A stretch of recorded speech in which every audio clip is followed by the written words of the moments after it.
Ang laban na inaabangan mga idol ay ang laban ni Casimiro, ang angas ng Pinas. So isa sa tinitingnan mga idol sa larangan ng boxing, ang gustong mapanood ng ating mga kababayan na muling sumabak sa laban itong ating pambansang angas ng Pinas na si Janrel Casimiro. Bagamat may malaking event ng boxing na katatapos pa lang noong December 25, kung saan hindi naging paborable sa ating kababayan kay Tapales na manalo labang kay The Monster ng Japan na si Inoue. So dahil dyan sa kaganapan na yan mga idol, marami yung nagpalabas ng kanya-kanyang opinyon. At siyempre, bilang Pinoy, ay nasasabik din tayong makita na magkaharap sa entablado, sa Luna, ang ating pambatong boksingero, ang pambansang angas ng Pinas. Sapagkat mas maraming Pilipino yung eager na panoorin ang laban ng pambansang angas ng Pinas na si Janrel Casimiro. Lalo na mga idol kung ito'y matatapat sa kanyang gustong makaharap sa daigdig ng Luna. Itong si The Monster Inoue ng Japan. So, may mga bali-balita na kukunin ng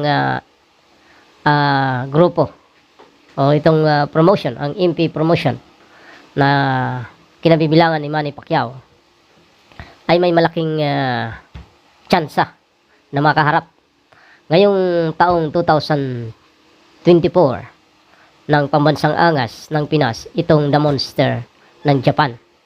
Sapagkat pag ito'y makyat na ng timbang na kung saan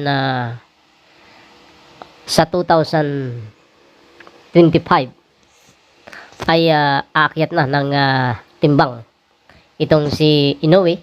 So ibang division na naman yung kanyang paglalaroan sa daigdig ng boxing mga idol. So kung hindi man matuloy ang laban ni Janrel Casimiro kay Inoue, may chance pa rin na magkaharap ang dalawang inaabangan na gustong magkatapat sa daigdig ng Luna, sa daigdig ng ring ng boxing mga idol, itong si Inoue at si Janrel Casimiro.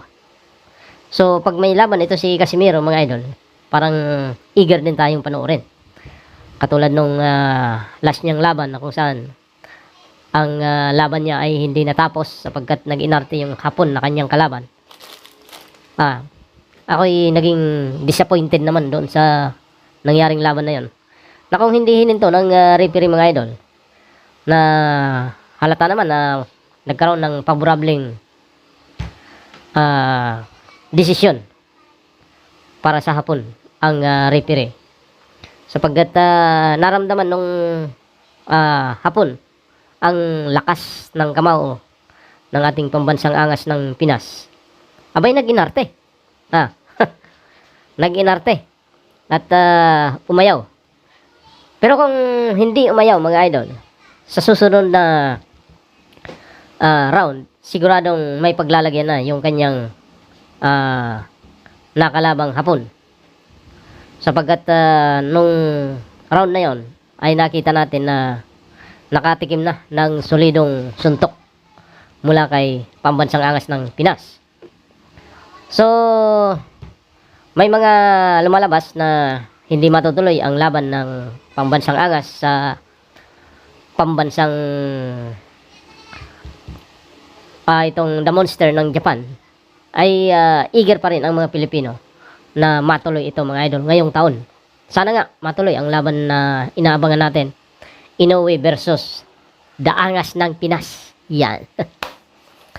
So, kung hahawakan ng grupo na Manny Pacquiao, ay may tsansa na matuloy ang laban ni Casimiro, pambansang angas, at ng monster ng Japan. So, tinitingnan ko kung magkatuloy mga idol. May tsansang manalo si Casimiro at kailangan niya ng tripling performance para manalo sa naturang laban.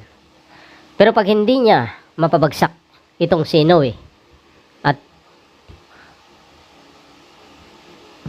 hindi makita ng referee na mga solido yung kanyang patama, sapagkat mabilis mag counter itong si Inoue mga idol, at mas maraming suntok ang binibitiwan pag nag-counter si Inoue.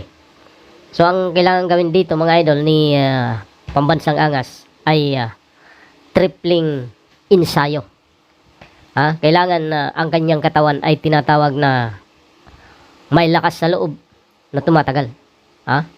Balot sa bakal, may lakas sa loob na tumatagal. Yun ang kailangan ni pambansang angas para ipanalo ang laban kontra kay Inoue, just in case na matuloy ito mga idol. So inaabangan natin, and marami ang naghahangad na matuloy ang naturang laban para matapos na yung ipaghiganti naman ng isang boksingerong Pilipino ang mga Pilipinong nasawi, natalo sa kamay ng The Monster. So pag nangyari yan mga idol, talagang titingalain ng buong mundo itong pambansang angas, at magkakaroon ito ng sunod-sunod na laban, at maaari siyang makakuha ng iba't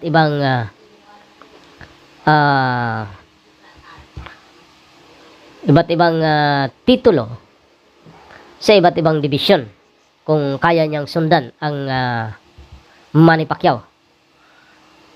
So sabi nga, ang nakamit ni Manny Pacquiao ay hindi biro, sapagkat si Manny Pacquiao ay talagang kilala natin na kung sino yung talagang magagaling at matitigas, yun ang binabangga niya. Yun ang kalibre ng Manny Pacquiao. So ito naman si Inoue, wala tayong makitang kung talagang gusto niya na patunayan sa buong mundo na talagang magaling siya. Kailangan pipiliin niya yung talagang magaling ang record at makita na kung sinong best sa kanilang dalawa. May the best man win. Ika nga. So itong si Angas ng Pinas, tuwang-tuwa ang mga Pilipino pag lumalaban, sapagkat walang takot. Walang takot. Sabi sa Bicol, radas kung radas. Pag lumaban talaga ito si Janrel, talagang radas kung radas. Walang puso, walang takot. Gusto niyang tapusin ang kalaban sa madaling paraan. So kudos mga idol kung matuloy ang labang Casimiro at The Monster Inoue ng Japan ngayong taong 2024. Abangan natin yan. So kay Tapalis naman mga idol, kailangan niya ng baguhin yung kanyang estratehiya. Kailangan pag lumaban siya, dapat yung maraming suntok ang bibitiwan niya, na kailangang kumunikta lagi, sapagkat pag ganun ang laging laban niya na limitado yung kanyang suntok at wala pang nakukuniktang malinaw, palaging sa kangkungan ang kanyang pupulutin. So thank you mga idol, magandang gabi sa inyo.